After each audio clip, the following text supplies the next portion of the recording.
All right, so today we're going to be learning about various exponent rules. You're going to refer back to this chart probably at least for day 1 and day 2, if not further on in the chapter. All right, so the product rule involves multiplying where you have the same base. So if you notice, our bases are b, and our exponents are the m and the n. So we're going to keep the base the same, keep it as b, but you just add the exponents together. So m plus n is our new exponent. For a power to a power, you have b to the m all raised to the n. So in this case, you keep your base as b and you multiply your m and n.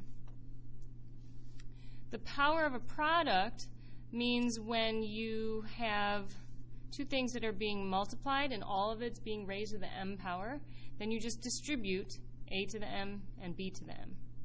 And then this is still a multiplication problem, so it stays as is. If we're going too fast for you to write this stuff down, then just pause the video and come back to the video when you're ready to continue. All right, quotient means to divide. So if we have division, or in other words, a fraction, you keep the base the same and you just subtract your exponent, m minus n. Negative exponents, typically you'll see a negative exponent in the numerator and you move it to the denominator. But you can also see it in the denominator and move it to the numerator. So for an example, if you saw 3 to the negative second, what that means is the same as moving the 3 squared to the bottom. Notice it's now a positive 2. And so that's 1 over 3 squared. And 3 squared is really 9.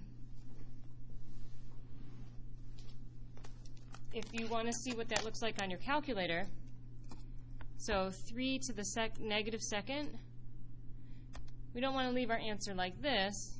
We would change it to a fraction, and it's 1/9. Right? Because decimals don't really make sense for the problems in this chapter. All right, power of a quotient means if you've got a fraction and that whole fraction is being raised to a particular power, then you can distribute that exponent to anything in the fraction. So if it's a over b, then it's a to the m over b to the m. A and b stayed in the same spot. All we did was we applied the exponent to it. All right, the zero power rule is actually the easiest rule that we have, and anything to the 0 power is 1. So I wrote out 3x squared y over z to the 4th. If I have all of that raised to the 0 power, that whole expression becomes 1. All right, and then a reciprocal rule is if we have a negative exponent, basically it's the same thing as flipping the original fraction and making it a positive exponent. But the reason why that works is if we have a to the negative m, right, we can write that there, b to the negative m, we write it there, and then we would follow our negative exponent rule, which is up here. So if you see anything in the numerator, you move it to the denominator, and it becomes a positive exponent. If you see anything in the denominator, it moves to the numerator, and that changes to a positive exponent.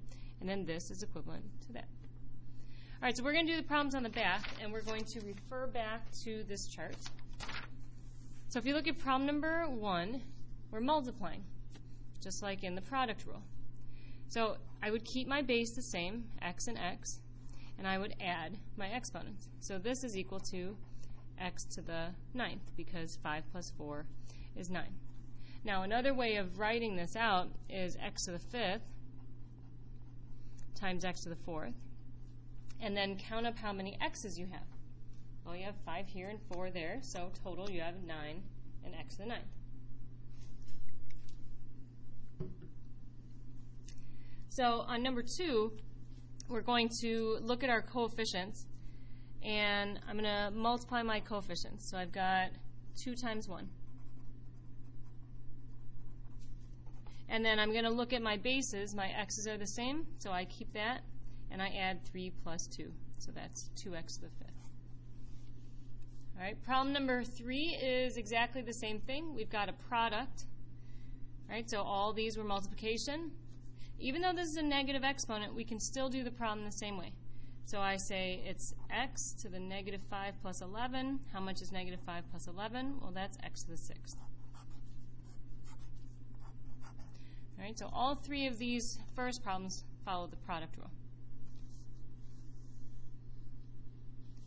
All right, problem number 4 and 5 will also follow the product rule. Even though they don't look like they're being multiplied, if we have no symbol in between, you can assume that this is a multiplication problem. All right, so you just want to multiply your like terms. All right, Right, so here's my product rule so you can see. Keep your coefficients, right? -2 times -3, we're going to multiply those. And if you multiply, you get 6.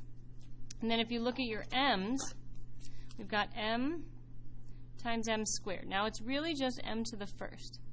Okay, so that 7 that you see there is only applied to the n. So if I add 1 plus 2, I get m to the third. And then I look at my n's, so that's a different base.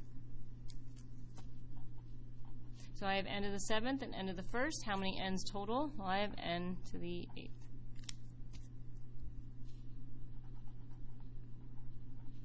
Okay, so overall I have 6. -2 times -3 was 6. 1 plus 2 gave me 3, and 7 plus 1 gave me 8.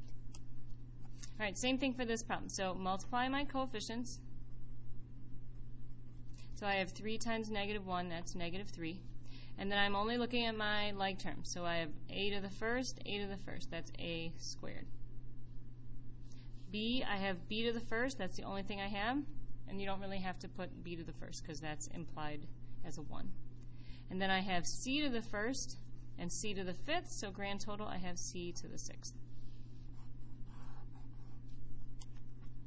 All right, so that's all for the product rule, problems 1 through 5. When I get to number 6, now I've got a power to another power. So you have one base.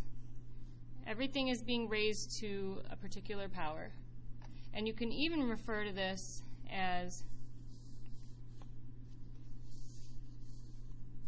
the power of a product.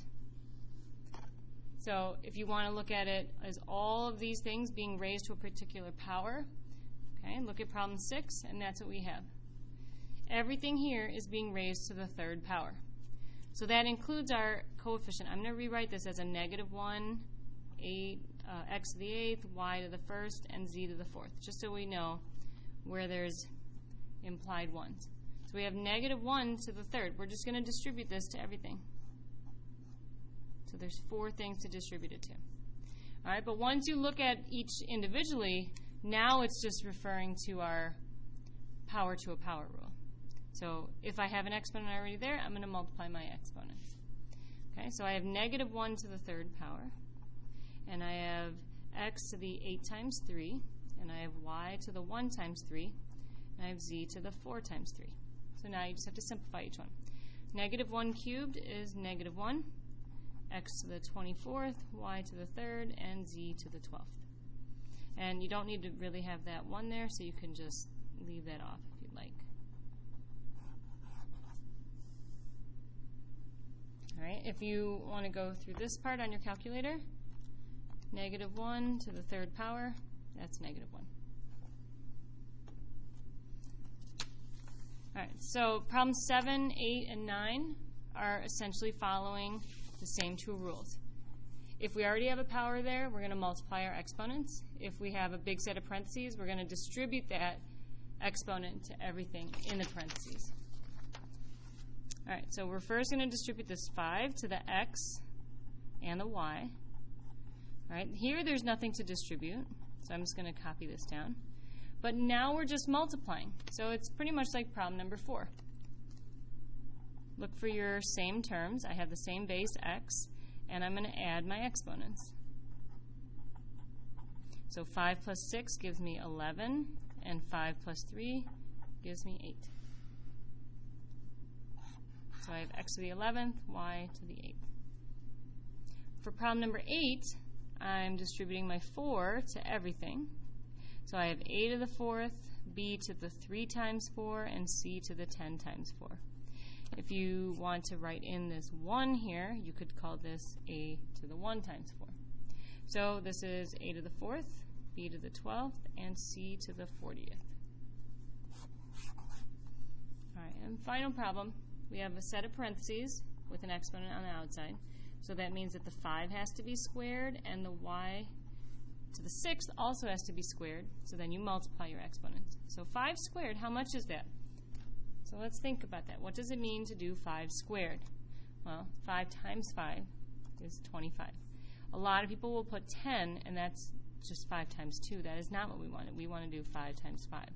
So make sure that you're doing 5 squared. That's 25, and y to the 12th. When you come to class tomorrow, you should be able to do any of these problems on your own. And if you get stuck, you can always refer back to this chart.